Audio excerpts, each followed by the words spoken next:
Hello everybody, and welcome to my kitchen. Today we're going to do a classic recipe from my recipe box. It's summer, and that means it's basil season, and the basil in our garden this year has been doing really well, and we've been making an awful lot of pesto. Pesto has very few ingredients and seems pretty easy. You can find a ton of recipes online. However, what I have found over the years is that it takes a little doing to get a pesto that's of the right consistency and that will do really well on your pasta dishes. So this recipe that I have in the box, I actually have dated September 26, 2009, which is, I guess, when I felt that I had perfected my pesto recipe. So I'll be sharing this with you at the end of the video and posting a link to it. We are going to do a double batch today together, but the recipe is actually for a single batch, and calls for 2 cups, packed cups of basil. So here's my basil, fresh from the garden. I've got 4 cups here. Again, we're going to double the recipe.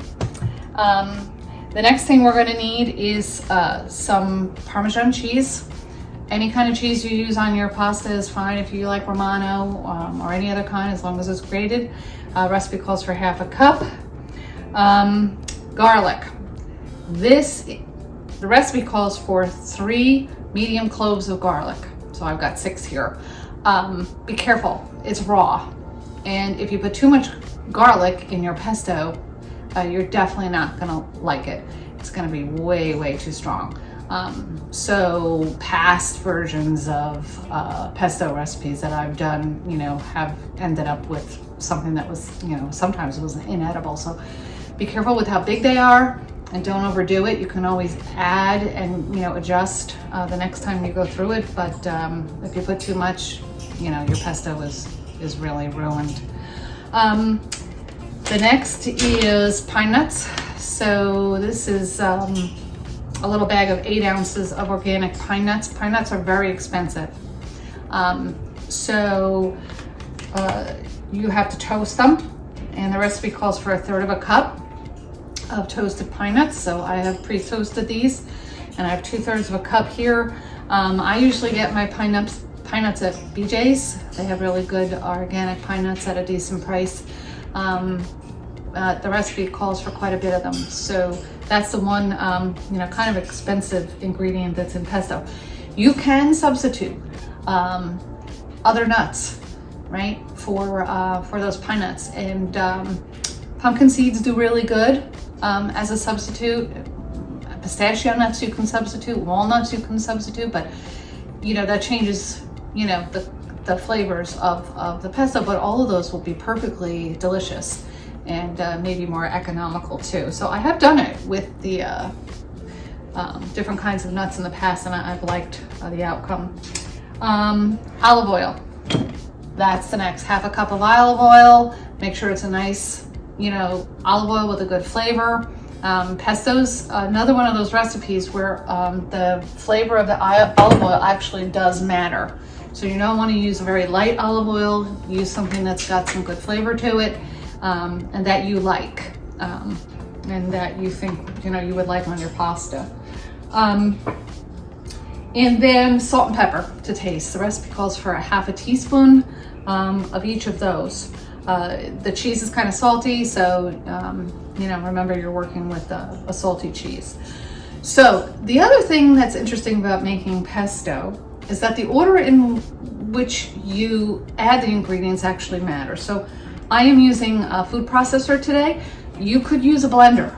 I've done it in a blender. It's a little harder to get the pesto out after it's all blended together because blenders have a tendency to be deep as opposed to the food processors.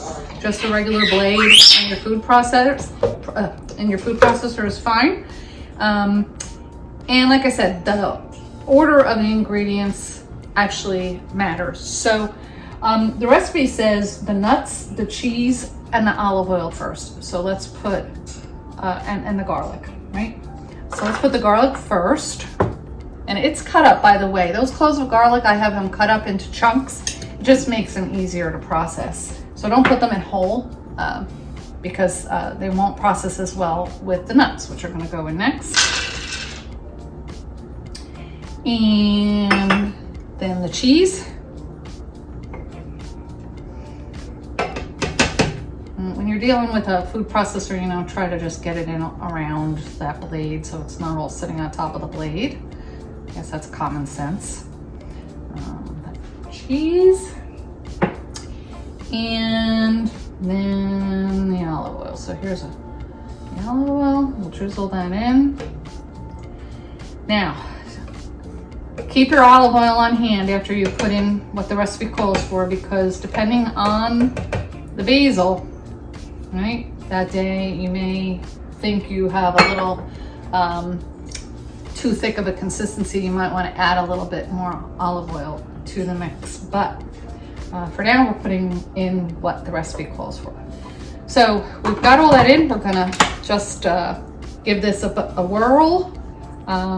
I just usually pulse it so I can look at it and see if it's, you know, it's a good consistency, but let's see.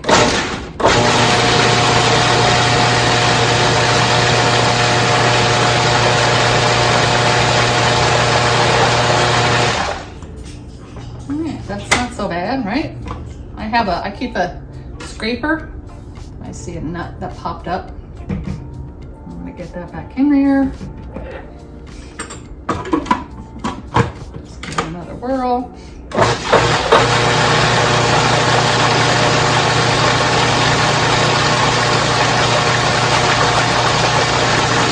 All right, that's good. So the oil has done its job and brought together the nuts and the garlic and the cheese, and it's a really nice consistency. Kind of looks like mustard. So now the next thing we can do is we can add the salt and pepper. So I'm just gonna eyeball it here and put in some pepper, put in a little salt. Like I said, be careful with the salt. Pepper. Okay, and now I'm gonna put in all of this fresh basil. So let's talk about the basil a little bit. So I just went out and picked this from the garden this morning, washed it. I spun it dry in a salad spinner.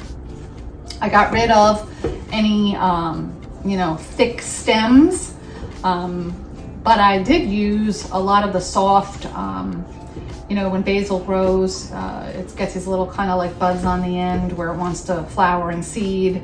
I nip those off, and they can pulse really well and work in a pesto, right? So let me see if I can find an example. Like here, like just the little tips of the basil work really good in the pesto.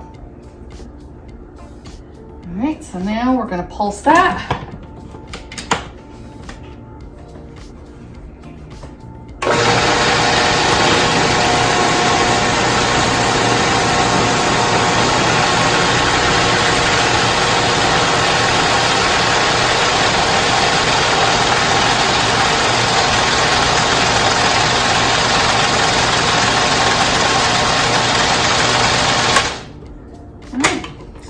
Processor makes light work of a pesto, and that's actually looking pretty darn good.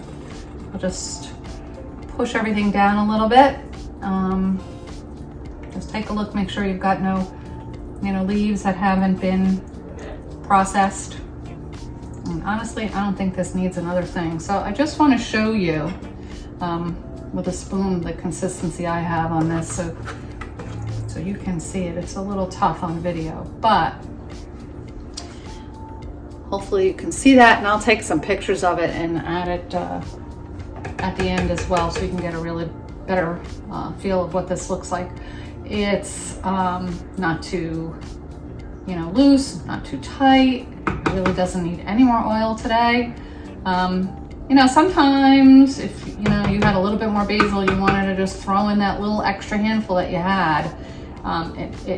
You know, it might make it a little too thick and you might want to add a little bit more oil. But we actually did a great job today.